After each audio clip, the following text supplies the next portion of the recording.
Greetings and welcome to the 63rd episode of Retro Rant.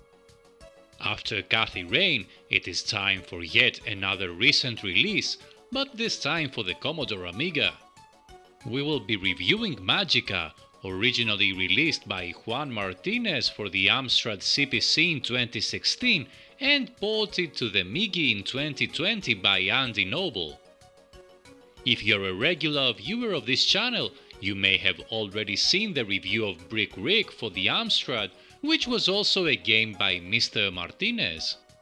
I was very fond of Brick Rick, so I was curious to play Magica and see how it translated to 16-bit land. Disclaimer: I know that this is pronounced Magica, judging from the sampled speech in the game, but after the excellent album by Ronnie James Dio with the same name, the pronunciation Magica has been engraved in my brain, sorry.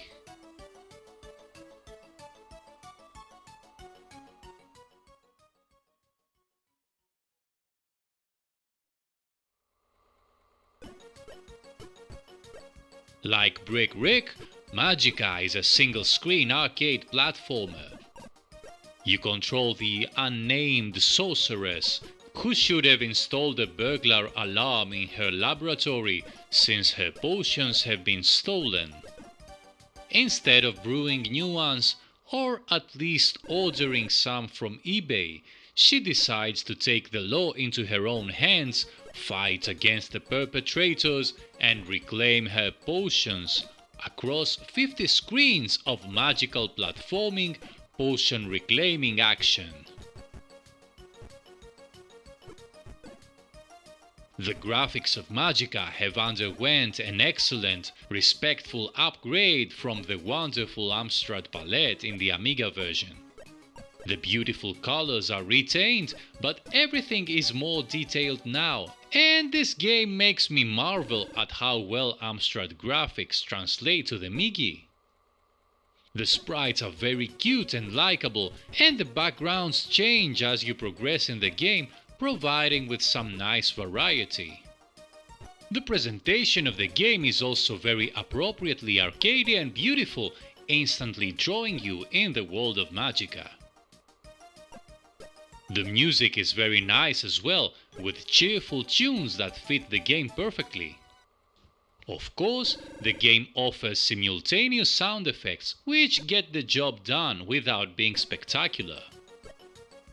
I liked the title screen and game over music, but you have only one tune playing throughout all 50 levels.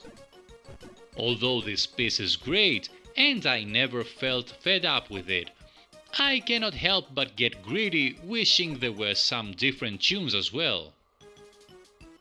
And the gameplay is simply great, in the same vein like Bubble Bobble and Snow Brothers. Like Brick Rick, you have an attack which stuns the opponents for a while, and during this time you must smash them against the walls. The defeated enemies leave behind one of your stolen potions, thankfully and surprisingly undamaged.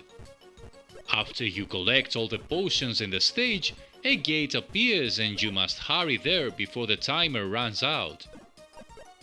Unlike Brick Rick, which had you throwing a brick for a limited distance, here you have some nice spells which feel and work better than the bricks.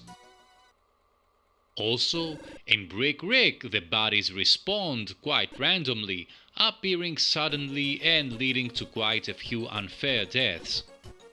In Magica, the number of enemies in the screen is what you must defeat to progress to the next level. Also, in Brick Rick there was no indication about the duration of the stun effect, leading to more unfair deaths, while in Magica the stars above the enemy's head start to blink, and you can reshoot him with your spells so as to refresh the stun duration.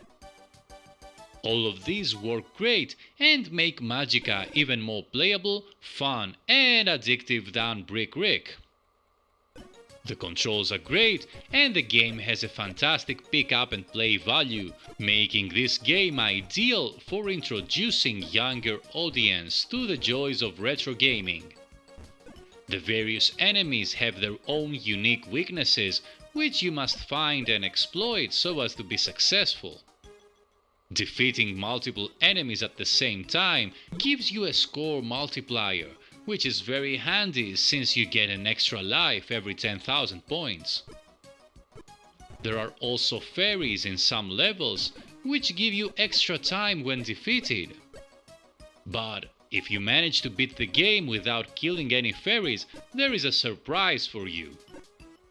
The level design is simply great, although I found some earlier stages to be more difficult than some of the later ones. The only complaints I have about Magica are things that I am getting greedy about, features that I wish this game had. For example, there are no power-ups and you are stuck with your initial spell for the whole game. There is also no two-player co-op play, which would have elevated Magica to another level of awesomeness. I should also mention the fantastic quality of life features that this game offers. Apart from the option to save your high scores, your progress is saved as well, so you can choose your starting stage and not having to do everything from the beginning. Needless to say, I adore this and I wish more games of this style implemented it, since you can only play the initial stages so many times until you are fed up with them. Overall, this is a great single-screen platformer, easily among the best 10 games of this genre for the Amiga. Magica is a masterclass in how to convert an Amstrad title to the Amiga, and I wish there were more games like it. The cute graphics and music, the quality of life features, the solid controls and the fun gameplay make this a game that you shouldn't miss, especially if you want to introduce your children to retro gaming. So that's it for now. Please keep potion drinking to a responsible minimum, and I'll see you next time!